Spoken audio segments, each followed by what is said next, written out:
Today we will start the new chapter, chapter number 4, disease manifestation and pathophysiology. ये clinical pharmacy का 4th chapter है, disease manifestation and pathophysiology. बहुत important topic है ये chapter. इसमें से एग्जाम में 10, 5, 15 नंबर का जो पेपर है वो जरूर आता है इसमें से क्वेश्चंस। अब फर्स्ट इसमें हम करेंगे डेफिनेशंस। फर्स्ट डेफिनेशन है एटियोलॉजी। अब एटियोलॉजी क्या होता है? फर्स्टली हम जो डिजीज जब होती है किसी को तो उसका हम कॉज रीजन पता करते हैं, कारण कि ये डिजीज क्यों हुई हमें, उसे हम बोलते हैं एटियोलॉजी। सेकंड है इसमें मैनिफेस्टेशन। मैनिफेस्टेशन क्या है? जब हमें डिजीज हो जाती है किसी भी पेशेंट को, पर्सन्स को, तो उसमें क्या, उसमें चेंजेस आ जाते हैं, उसकी जो बॉडी है उसमें चेंजेस आ जाएंगे, ठीक है। उसके जो इंटरनल ऑर्गन्स हैं उनकी स्ट्रक्चर में चेंजेस आ जाते हैं, ठीक है। उसके साइन एंड सिम्टम्स हैं जो उसकी जो पेशेंट है उसकी बॉडी में, फेस पर या बॉडी के अलग अलग पार्ट्स पर वो हमें ऑब्जर्व होने लग जाते हैं, उसे हम बोलते हैं मैनिफेस्टेशन। इसमें क्या चेंजेस ऑब्जर्व होते हैं ड्यूरिंग डिजीज के टाइम, जो चेंजेस होते हैं वो ऑब्जर्व होंगे। जैसे साइन एंड सिम्टम्स उसके, जैसे एग्जाम्पल है हेडेक, फीवर, पेन, अकीन्स होना, ठीक है, स्वेलिंग हो जाना, या फिर रेडनेस, रैशेज हो जाना अपनी स्किन पर। उसका स्ट्रक्चरल चेंजेस, जो हमारी बॉडी में इंटरनल ऑर्गन्स हैं उनकी स्ट्रक्चर चेंजेस हो जाती है, ठीक है। उनमें इन्फेक्शन के टाइम इन्फेक्शन हो जाना, जब उनकी जो स्ट्रक्चर है उसमें स्वेलिंग हो जाना, उसके पार्ट्स में प्रॉब्लम आ जाना, वो इसमें रहता है मैनिफेस्टेशन। नेक्स्ट है पैथोजेनेसिस। अब हमें डिजीज का कारण पता चल गया, उसके जो है साइन एंड सिम्टम्स पता चल गए। अब जो डिजीज है वो हमारी बॉडी में क्या करेगी, कैसे उसका हम पता लगाएंगे कि कैसे वो बिगिन हुई, ठीक है, कैसे हमारी बॉडी में ग्रोथ कर रही है, उसे हम बोलते हैं पैथोजेनेसिस। मतलब how disease begins and when, कि जो डिजीज है वो कैसे स्टार्ट हुई हमारी बॉडी में, ठीक है, उसके बाद वो डेवलप कैसे करे, कौन से स्टेज पर है, ठीक है, कितनी इन्फेक्शन क्रिएट कर दी, कौन सा हमारा जो ऑर्गन है, पार्ट है उसका वो डैमेज हो गया, हमारे जो आरबीसीज हैं, डब्ल्यूबीसीज हैं, ठीक है, एंटीबॉडीज हैं जो हमारे बॉडी में, वो कितनी इफेक्ट हुई है उस डिजीज से, वो हमें पता चलेगा पैथोजेनेसिस से। अब टॉपिक स्टार्ट करने से पहले हम कुछ टर्म्स यूज करेंगे जो इसमें रेगुलर हमारी डिजीज में यूज होती है। फर्स्ट है एक्यूट। एक्यूट मतलब जो शॉर्ट टाइम के लिए हमें डिजीज होती है, जैसे हेडेक, फीवर, ठीक है, या फिर हेपेटाइटिस, ठीक है। कोई भी जो डिजीज है जो 1 हफ्ता 15-10 दिन के लिए हमें होती है, ठीक है, 15 दिन तक उसका टाइम पीरियड है, उसे हम बोलते हैं एक्यूट डिजीज, ठीक है। नेक्स्ट है क्रोनिक। क्रोनिक एग्जाम्पल कैंसर, ठीक है, टीबी हो गया, ठीक, उसके बाद हो गया ट्यूमर्स हो गए, वो हो गई क्रोनिक डिजीज। मतलब लॉन्ग टाइम तक उस डिजीज का ट्रीटमेंट चलता है, लॉन्ग टाइम तक वो डिजीज क्या है हमें होती है, उसका टाइम पीरियड ज़्यादा होता है। नेक्स्ट है इसमें, अब हम फर्स्ट डिजीज करेंगे इसमें हेपेटाइटिस। हेपेटाइटिस को हम क्या बोलते हैं? जॉन्डिस। जो जॉन्डिस है उसको हम बोलते हैं जैसे पीलिया। जॉन्डिस क्या होता है? इन्फेक्शन हो जाती है हमारे लीवर में, ठीक है, उससे हमारी जो स्किन है वो येलो कलर की हो जाती है, आईज येलो कलर की हो जाती है, नेल येलो कलर की हो जाते हैं, ठीक है, उसे हम बोलते हैं जॉन्डिस। मतलब इन्फेक्शन है वो लीवर में हो जाना, जो हमारा बिलिरुबियम है, ठीक है, वो ज़्यादा इंक्रीज कर जाता है हमारी बॉडी में, जिसके कारण हमें जॉन्डिस हो जाता है। नेक्स्ट है क्रियोसिस। क्रियोसिस का मतलब है जब हमारे जो लीवर है, लीवर के सेल्स होते हैं वो बिल्कुल डैमेज हो जाए, ठीक है, वो डिस्ट्रक्शन हो जाए, हमें वो बिल्कुल काम नहीं करते, जो लीवर है वो अपना जो वर्क प्रॉपर नहीं कर पाता, उसमें जो सेल्स हैं वो टूट जाते हैं, उस चीज़ को हम बोलते हैं क्रियोसिस। जैसे जिनको लीवर की प्रॉब्लम होती है वो अगर अल्कोहल लेते रहें, ड्रिंक करते रहें, तो उनका जो लीवर है वो बिल्कुल डैमेज हो जाएगा, प्रॉपर काम नहीं करेगा, उस चीज़ को हम बोलते हैं क्रियोसिस लीवर। मतलब लीवर इन्फेक्शंस ज़्यादा होना, या मतलब लीवर का खत्म हो जाना। अब फर्स्ट टर्म है हमारी हेपेटाइटिस। हेपेटाइटिस क्या है, इसे हम जॉन्डिस भी बोलते हैं। ये किससे होती है हेपेटाइटिस? ये हेपेटाइटिस ए है, ठीक है। ये वाटर बोर्न डिजीज है, पानी से होती है, वाटर बोर्न डिजीज होती है। जब हम लोग मेनली जिस एरिया में पानी साफ नहीं आता, जो हमारे ड्रिंकिंग वाटर है वो बिल्कुल क्लीन नहीं आता, उसमें कूड़ा करकट या और माइक्रो ऑर्गेनिजम्स रहते हैं, ठीक है, उस एरिया में ये हेपेटाइटिस की डिजीज ज़्यादा होती है, ठीक है। उसमें पानी क्लीन होना चाहिए, फूड अपना जो है वो क्लीन होना चाहिए जो हम यूज़ करते हैं, ठीक है। उससे हमें हेपेटाइटिस जो है वो उसको हम कंट्रोल कर सकते हैं।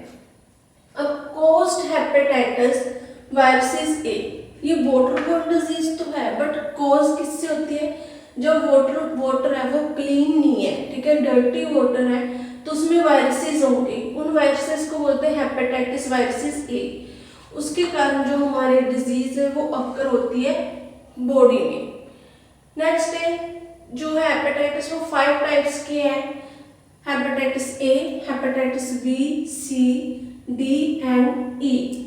इसको हम लिख देते हैं HBA, hepatitis A, hepatitis B, hepatitis virus B, hepatitis virus A, hepatitis virus C, hepatitis virus D and hepatitis virus E. इसको हम ऐसे लिख देते हैं। इसमें जो हेपेटाइटिस है इसमें A B C D E.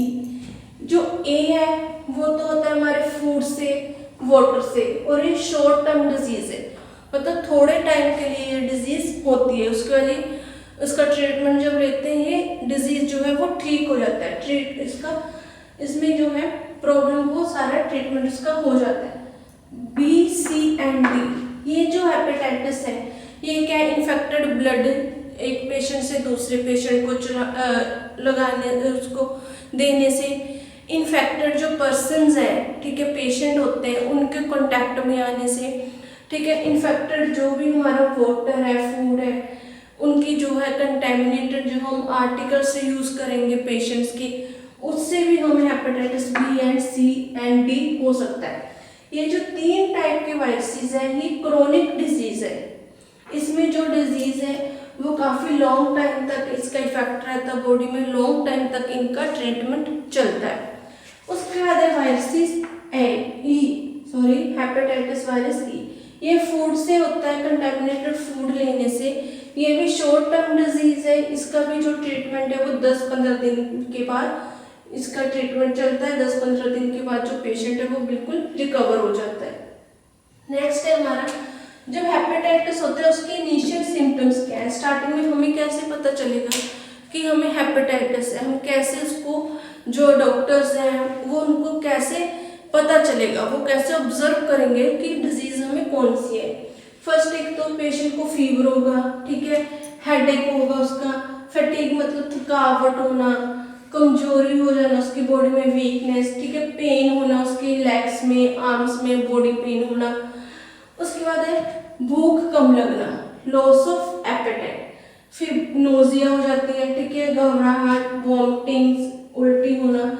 जो यूरिन है उसका कलर डार्क येलो हो जाता है, जो नॉर्मल यूरिन का कलर है उससे जो कलर है उसका चेंज हो जाएगा पेशेंट का, वो डार्क येलो यूरिन हो जाएगा। फिर जो कलर है स्किन का वो भी येलो हो जाएगा, नेल, आईज है वो भी येलो हो जाएंगी, येलो कलर की, ठीक है। ये इसके साइन एंड सिम्टम्स है इनिशियली, जिससे हमें या फिर जो डॉक्टर है वो ऑब्जर्व कर सकते हैं कि हमें कौन सी डिजीज है।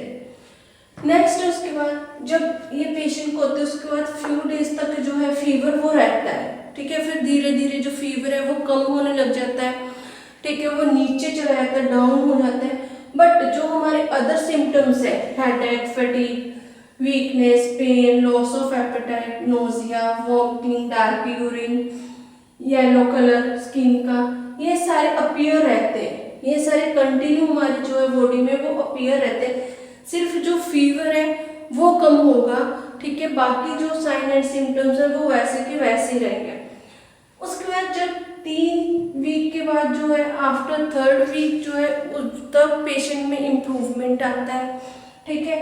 4th एंड 6th वीक तक जो है पेशेंट वो बिल्कुल रिकवर हो जाता है, अच्छे से वो रिकवर हो जाएगा। उसको रिकवर होने के लिए 4 या 6 वीक चाहिए पेशेंट को, ठीक है। उसके बाद है जो डायग्नोसिस, हमें पता कैसे चलता है कि हमें हेपेटाइटिस है। जो डॉक्टर है वो रिकमेंड करेंगे कि आप टेस्ट करवाओ, ब्लड टेस्ट करवाओ, उससे जो है वो आपको एंटीबॉडीज का जो टेस्ट करने का पता चलेगा कि एंटीबॉडीज वर्क कंप्लीटली करती हैं या नहीं, ठीक है। उससे हेपेटाइटिस का हमें पता चलता है। इसमें ट्रीटमेंट क्या है, डॉक्टर क्या ट्रीट करते हैं? एक तो फर्स्ट रेस्ट करना, क्योंकि इसका कोई प्रॉपर ट्रीटमेंट नहीं है, तो फर्स्ट हम क्या देते हैं, रेस्ट पेशेंट को। सेकंड, उसको जो वोमिटिंग होती है, जो घबराहट होती है, उसको मैनेज करना। नेक्स्ट, जब जिस भी पेशेंट को हेपेटाइटिस है उसे अल्कोहल नहीं लेनी चाहिए, ठीक है, क्योंकि अल्कोहल से और हेपेटाइटिस होता है, लीवर खराब हो जाता है उससे। तो जो पेशेंट है उनको अवॉइड करना चाहिए अल्कोहल को, और जो यूज है मेडिकेशन डॉक्टर ने प्रिस्क्राइब कर रखी है मेडिकेशंस, उनका यूज करना चाहिए। अब जो जैसे नॉर्मली जो पेशेंट्स होते हैं वो शुगर के गन्ने का रस भी पीते हैं, जिससे कि जो है हेपेटाइटिस वो ट्रीट हो जाता है, ठीक है, उससे जल्दी आराम मिलता है उसमें। अब मेन इसका पार्ट है पैथोफिजियोलॉजी। अब जो हमारे हेपेटाइटिस है उसके जो वायरसेस हमारी बॉडी में कैसे जाते हैं, वो हमारी बॉडी में क्या प्रॉब्लम क्रिएट करते हैं। पैथोफिजियोलॉजी में हम लोग क्या इसमें कोर्स करेंगे कि how disease begin and when, कि कैसे शुरू हुई डिजीज और उसने कैसे इन्फेक्शन क्रिएट कर दिया अपनी बॉडी में हमारे में, वो हम पैथोफिजियोलॉजी में करेंगे। जो हमारे पास हेपेटाइटिस ए वायरसेस है वो एंटर किससे करेंगे, जो एंटर करते हैं बाय माउथ या फिर फेशियल रूट से, वो हमारी बॉडी में एंटर करते हैं वायरसेस।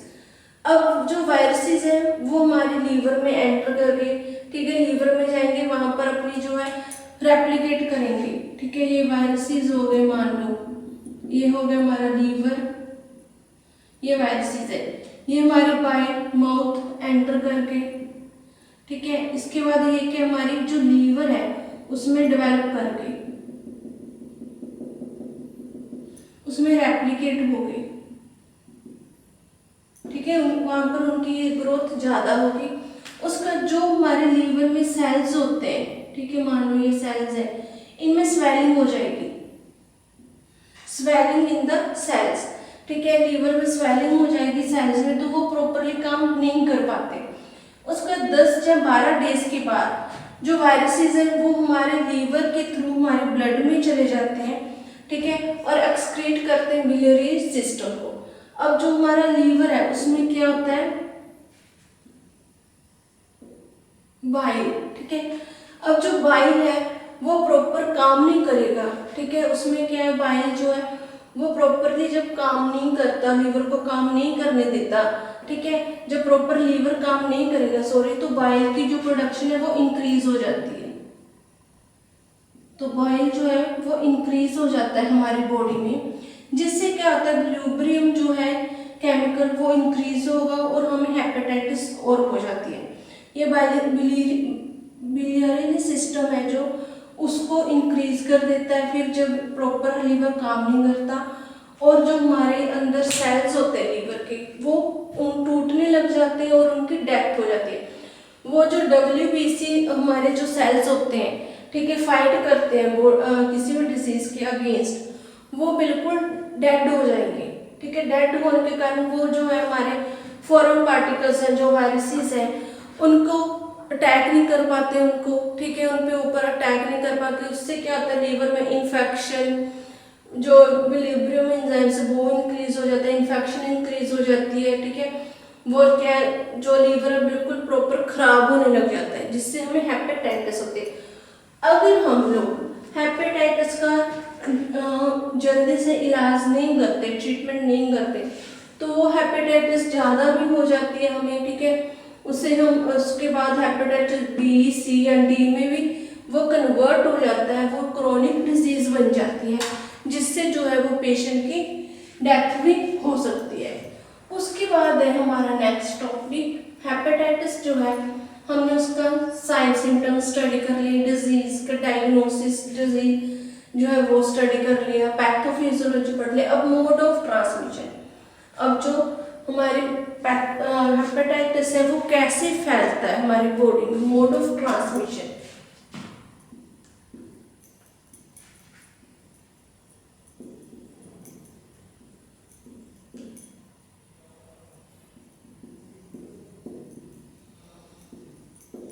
मोड ऑफ ट्रांसमिशन में फर्स्ट है जो हेपेटाइटिस है, फर्स्ट पॉइंट है ट्रांसमिटेड जो मेनली है वो थ्रू करता है वाटर, कंटेमिनेटेड वाटर और फूड से, क्योंकि इसका मेन कॉज क्या है, इसे वाटर बॉर्न डिजीज भी बोलते हैं। इसलिए मेन जो इसका रीजन है किससे ट्रांसफर होगा, जो है डर्टी वाटर और कंटेमिनेटेड फूड से हमारी बॉडी में जाएगा थ्रू ऑरली, ठीक है, अंदर जाएगा। उसके बाद है जो दूसरा पॉइंट है, जो भी हेपेटाइटिस के पेशेंट्स हैं उनके डायरेक्ट कांटेक्ट में आने से जो है पेशेंट को हेपेटाइटिस हो सकता है, ठीक है। उसके जो कंटेमिनेटेड आर्टिकल्स हैं पेशेंट के, अगर हम हेपेटाइटिस वाले पेशेंट्स के कंटेमिनेटेड आर्टिकल्स यूज करते हैं, ठीक है, उसके बर्तनों में खाना खाना, ठीक है, उसके जो गिलास है उसी में वाटर पीना, इस चीज़ें के हम आर्टिकल्स यूज करेंगे उसकी, तो जो हेल्दी पर्सन है वो भी कंटेमिनेटेड हो जाएगा।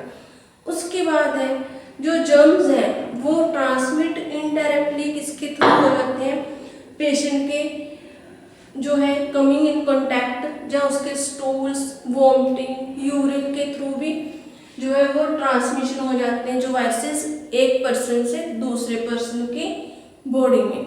जैसे कई बार हम लोग वॉशरूम जाते हैं, वॉमिटिंग कर देते हैं, वहाँ पर उसको क्लीन नहीं करते उस एरिया को विद वाटर से, तो फिर क्या होता है, जो वायरसेस होते हैं वो एयर में जाकर, ठीक है, जो दूसरे पर्सन्स होते हैं, हेल्दी पर्सन्स होते हैं, उनको भी कंटेमिनेटेड कर देते हैं।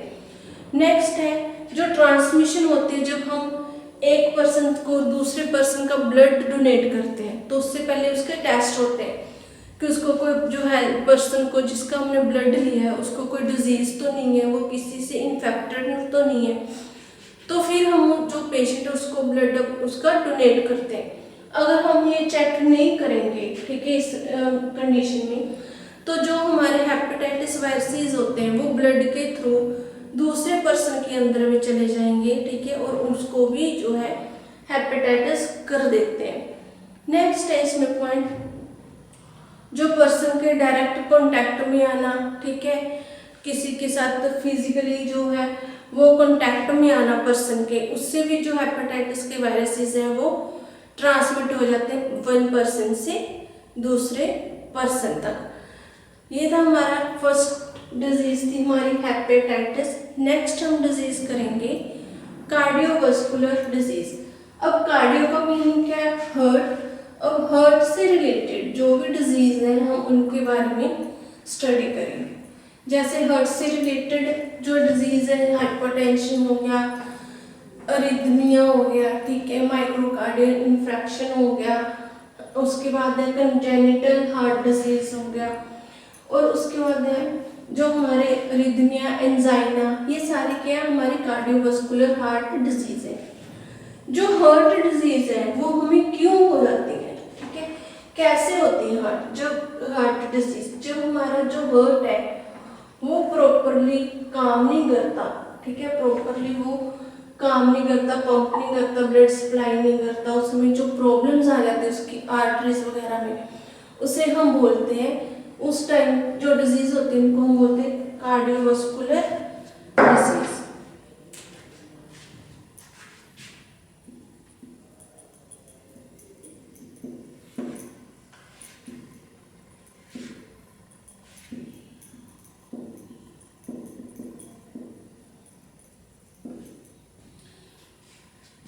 Cardio means heart. जो हार्ट से रिलेटेड डिजीज है, जैसे example angina,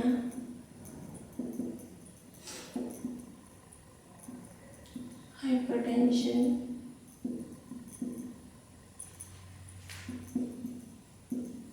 myocardial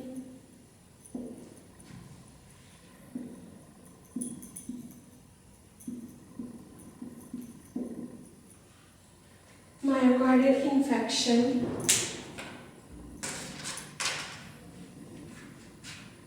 congestive heart failure,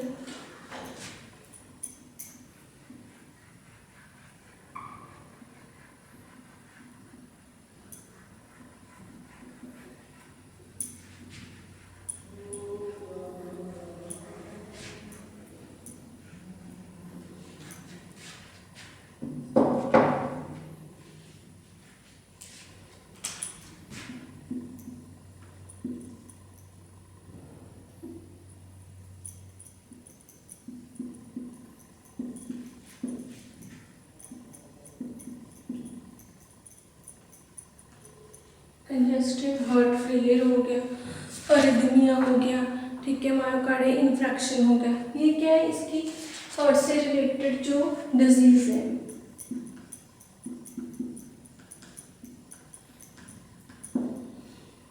ये डिजीज है जो हार्ट से रिलेटेड होती है हार्ट को। अब ये डिजीज होती क्यों? एक तो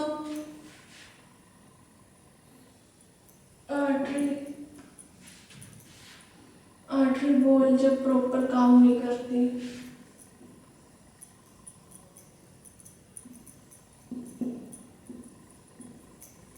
नॉट प्रॉपर वर्क हो गया, ठीक है। सेकंड है जब इसके हार्ट में जो है प्रेशर हाई हो जाता है, जहाँ कोई डिसऑर्डर हो जाता है, इन्फेक्शंस हो जाती है, ठीक है, उस टाइम जो डिजीज होती है वैसे स्ट्रक्चरल प्रॉब्लम आ जाती है ब्लड सेल्स में।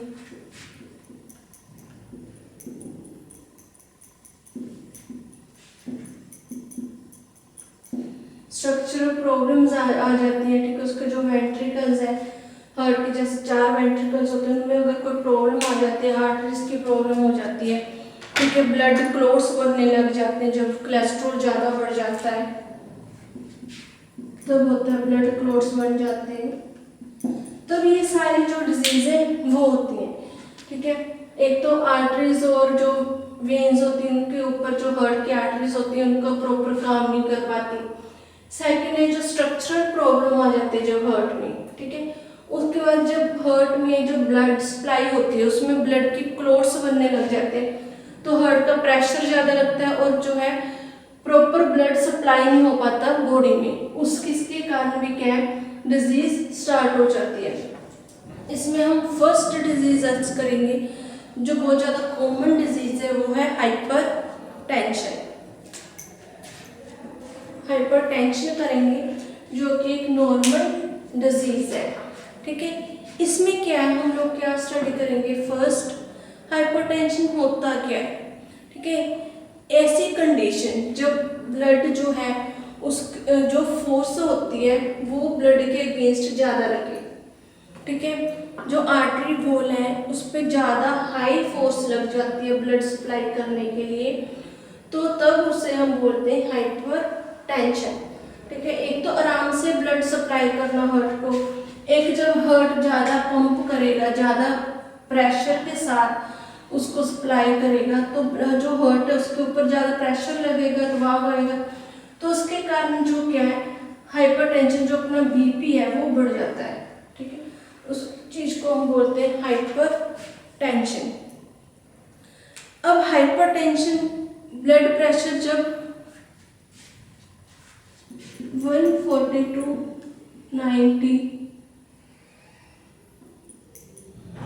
140 हो जाता है, ठीक है, mmHg, ठीक है, इसकी यूनिट है। जब ये ब्लड प्रेशर ज़्यादा हो जाता है, नॉर्मल हमारा कितना था 120/80, ये नॉर्मल है।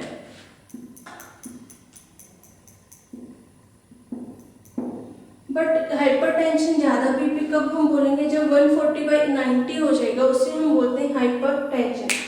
जब ब्लड ज़्यादा वर्क करेगा, ठीक है, उसको ज़्यादा प्रेशर लगेगा, ठीक है, उसकी जो आर्टरी वॉल्स है, तो जो हमारा बीपी है वो नॉर्मली इंक्रीज हो जाता है, ठीक है, जिससे जो पेशेंट्स है उनकी डेथ भी हो सकती है।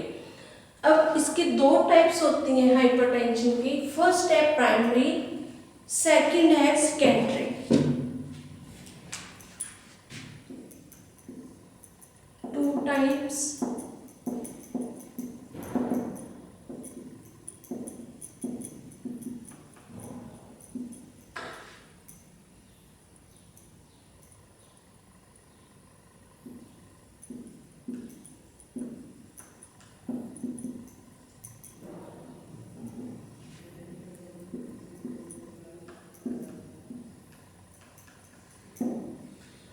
फर्स्ट है प्राइमरी और सेकंड है सेकेंडरी।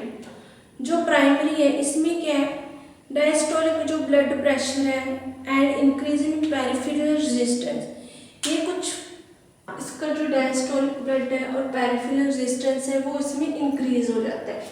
ये कुछ रीजंस हैं जो प्राइमरी हाइपरटेंशन इसके लिए रिस्पॉन्सिबल होते हैं, जैसे फर्स्ट है ओबेसिटी और सेकंड है हमारा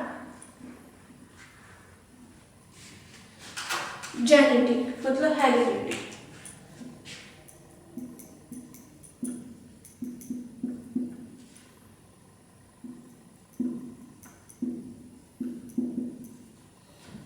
फर्स्ट है ओबेसिटी मतलब मोटापा, सेकंड है जेनेटिक्स। जेनेटिक्स मतलब हेरिडिटी प्रॉब्लम जो हमारी फैमिली में स्टार्टिंग से चलती आ रही है, ठीक है, उसे हम बोलते हैं जेनेटिक। ये जो डिजीज है हाइपरटेंशन, ये जेनेटिकली प्रॉब्लम भी हो सकती है कि हमारी जो फैमिली में पहले से पर्सन्स को है, ठीक है, तो आगे जो न्यू जनरेशन है उनमें भी ये जो कैरेक्टरिस्टिक्स है वो पाए जाते हैं, उनको भी ये डिजीज हो जाती है, ठीक है। वो तो होगा हमारा जेनेटिक मतलब हेरिडिटी प्रॉब्लम। सेकंड है इसमें ओबेसिटी। ओबेसिटी मतलब मोटापा। अगर जब हमारे ओबेसिटी होगा जो पेशेंट्स, ठीक है, वो चलेगा, ठीक है, अगर उसे थोड़ा ज़्यादा लॉन्ग डिस्टेंस कवर करना है तो वो थोड़ा फास्ट चलेगा, ठीक है। एग्जाम्पल है फास्ट चलते टाइम क्या उसे ओबेसिटी के कारण सांस जो है वो ब्रीथिंग है वो प्रॉपर नहीं ले पाएगा, सांस चली जाती है, ठीक है। उससे क्या होता है जब सांस चली जाती है उसके जो हार्ट है उस पर प्रेशर पड़ता है बॉडी में, ठीक है, प्रेशर पड़ेगा तो उससे क्या होता है उसका जो बीपी है वो इंक्रीज हो जाता है। प्रेशर पड़ेगा तो आर्टरी वॉल्स पर भी प्रेशर पड़ता है, ठीक है, उससे जो पेशेंट का बीपी वो इंक्रीज हो जाता है। जो ओबेसिटिक पर्सन्स होते हैं उनमें जो बीपी की नॉर्मल ज़्यादा प्रॉब्लम होती है क्योंकि वो बैठे बैठे काम करते हैं, अगर उनको थोड़ा से भी ज़्यादा काम करना पड़ जाए, ठीक है, ज़्यादा उनको आने जाने का काम करना पड़ जाए या फिर कोई भारी काम करना पड़ जाए तो उससे जो है उनकी जो है ओबेसिटी पर उनकी जो प्रॉब्लम हो जाती है उनको, ठीक है, ब्रीथिंग में टाइम और ज़्यादा इंक्रीज बीपी हो जाता है। उसके बाद है इसमें high salt intake. Next reason है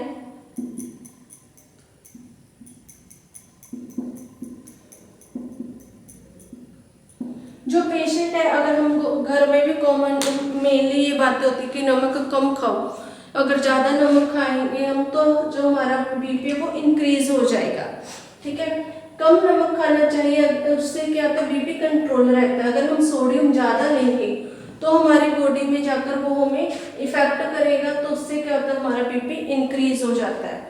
उसके बाद है स्ट्रेस, ज़्यादा टेंशन लेने से स्ट्रेस लेने से भी बीपी जो है वो इंक्रीज हो जाता है। उसके बाद है जो हाइपर सेंसिटिविटी हो गया, ज़्यादा सिगरेट स्मोकिंग करना, ठीक है, उससे भी जो बीपी है पर्सन का वो इंक्रीज रहता है अगर हम सिगरेट स्मोक करते हैं। प्रेगनेंसी में जब अब नॉर्मल कंडीशंस हो जाती है प्रेगनेंसी में, ठीक है, तो उस टाइम में जो प्रेग्नेंट लेडीज होती हैं उनका भी बीपी इंक्रीज होने लग जाता है। नेक्स्ट है इसमें सेकेंडरी हाइपरटेंशन। सेकेंडरी हाइपरटेंशन हमारे जो बॉडी में जब प्रॉपर काम नहीं करते बॉडी के ऑर्गन्स, ठीक है, उस टाइम जो है वो सेकेंडरी हाइपरटेंशन जो है वो डेवलप होती है। जैसे एग्जांपल है, फर्स्ट एग्जांपल है हाइपरथायरॉयडिज्म, ठीक है, सेकंड है हाइपरथायरॉयडिज्म मतलब जब थायराइड जो ग्लैंड्स है हार्मोन है वो हमारी बॉडी में इंक्रीज हो जाते हैं,